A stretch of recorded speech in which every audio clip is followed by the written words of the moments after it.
નમસ્કાર દર્શક મિત્રો, @ગુજરાતમાં આપનું સ્વાગત છે। તાજેતરમાં જ આમ આદમી પાર્ટીના ધારાસભ્ય ચેતર વસાવાએ ભીલ પ્રદેશની માંગણી કરતા શિક્ષણ મંત્રી કુબેર ડિંડોરે તેમની ટીકા કરી હતી। જાહેર મંચ પરથી શિક્ષણ મંત્રીએ ચેતર વસાવા પર શાબ્દિક બાણ ચલાવ્યા હતા, પરંતુ હાલ તો આમ આદમી પાર્ટીના ધારાસભ્ય ચેતર વસાવા અને શિક્ષણ મંત્રી કુબેર ડિંડોર એક સાથે જોવા મળ્યા હતા અને આ બંને એક સાથે દેખાતા હવે શું કોઈ નવા જૂની થશે તેવી ચર્ચાએ જોર પકડ્યું હતું, કારણ કે તાજેતરમાં જ ધારાસભ્ય ચેતર વસાવાએ મુખ્યમંત્રી ભૂપેન્દ્ર પટેલ અને શિક્ષણ મંત્રી કુબેર ડિંડોરને રૂબરૂ મુલાકાત કરી હતી અને આ મુલાકાતમાં તેમને બિરસા મુંડા ટ્રાઇબલ યુનિવર્સિટીના સ્ટાફ ભરતીમાં SC, ST, OBC ને લઈને જે થયેલા અન્યાય તથા અનુસૂચિત જનજાતિના વિદ્યાર્થીઓ માટે પોસ્ટ મેટ્રિક શિષ્યવૃત્તિ યોજના પુનઃ ચાલુ કરવાના મામલે પત્ર દ્વારા રજૂઆત કરી હતી।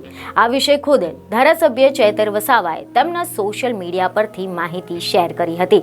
ફોટો શેર કરતા તેમણે એવી પોસ્ટ કરી છે કે નર્મદા જિલ્લાના રાજપીપળા ખાતે આવેલા બિરસા મુંડા ટ્રાઇબલ યુનિવર્સિટીની સ્ટાફ ભરતીમાં ST, SC, OBC ને થઈને જે અન્યાય તથા અનુસૂચિત જનજાતિના વિદ્યાર્થીઓ માટે પોસ્ટ મેટ્રિક શિષ્યવૃત્તિ યોજના પુનઃ ચાલુ કરવા બાબતે તેમજ અન્ય જનહિતના મુદ્દાઓને લઈને મુખ્યમંત્રી શ્રી ભૂપેન્દ્રભાઈ પટેલ અને શિક્ષણ મંત્રી શ્રી કુબેરભાઈ ડિંડોરની સાથે મુલાકાત કરી અને પત્ર લખીને રજૂઆત કરી છે।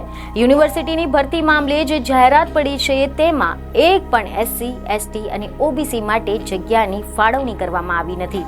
ટ્રાઇબલ બજેટમાંથી જે યુનિવર્સિટી બની છે તેમાં પણ આદિવાસી ઉમેદવાર માટે જગ્યા નથી, જે આદિવાસીના આરક્ષણ પર તરાપ છે।